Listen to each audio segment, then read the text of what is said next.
Good morning, everyone. I am Joanna Largaloto from Markaduke Research and Development Center, and this morning I will give you some insights on the topic about the reproductive performance of the Markaduke sows.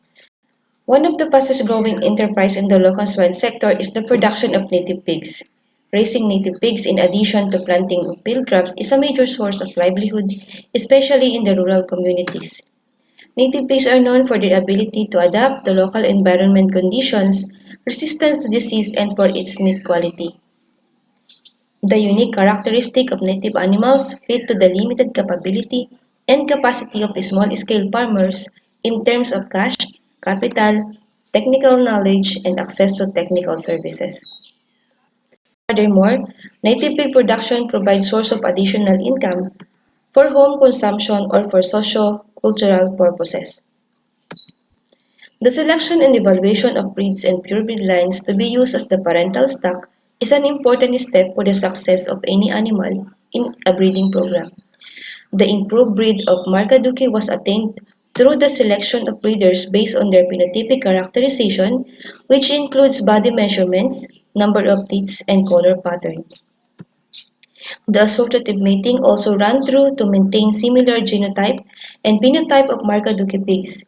In addition, boar semen is often analyzed using computer-assisted semen analyzer, and through the collaboration with the Philippine Carabao Center, we are now conducting the ultrasound scanning and DNA marker selection protocols for the meat carcass and fertility traits of the Markaduke pigs. The larger the litter, the better the profitability for the farmer.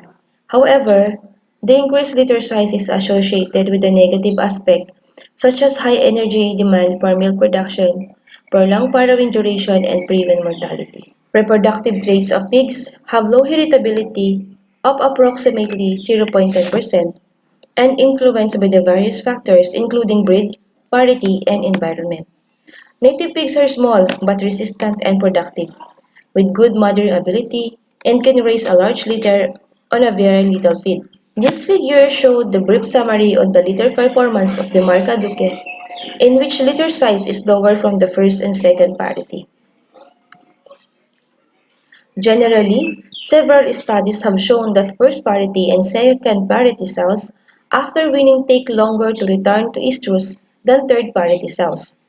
Parity 1 and 2 sows often consume less feed during lactation and exhibit a stronger relationship between the lactation, body weight loss, and weaning to estrus interval compared to third parity sows. Noticeably, the Markaduke sows produce more litters at third, fourth, and fifth parity and decline at parity 6 and 7. Birth weight, however, is one of the critical factors affecting the prognosis of colostrum intake, piglet growth, welfare, and survival. Lower birth weight of native pig was observed on third and fourth parity related to the increased litter size. To prevent mortality of piglets from increased litter size, feeding management before farrowing, management routines such as drying, moving piglets to the udder, and cross-fostering after birth is one of the beneficial management tools with large litters. The process of weaning is one of the most stressful events in the pig life that result in the reduced pig health, growth, and feed intake. During this time, pigs are subjected to a number of stressors such as abrupt separation from the sow, transport, food source, physical environment, and mingling to the other's litter. The total litter size weaned from the Markaduke sows was observed higher in the third and fourth parity until the fifth parity where the larger litter was also perceived. Even the piglets from this parity had lower birth weight. From this, we can say that the Markaduke sows have good mothering ability and can able to raise and wean larger piglets. For more information, you can visit our Markaduke FB page and subscribe to our YouTube channel, Markaduke TV. Thank you.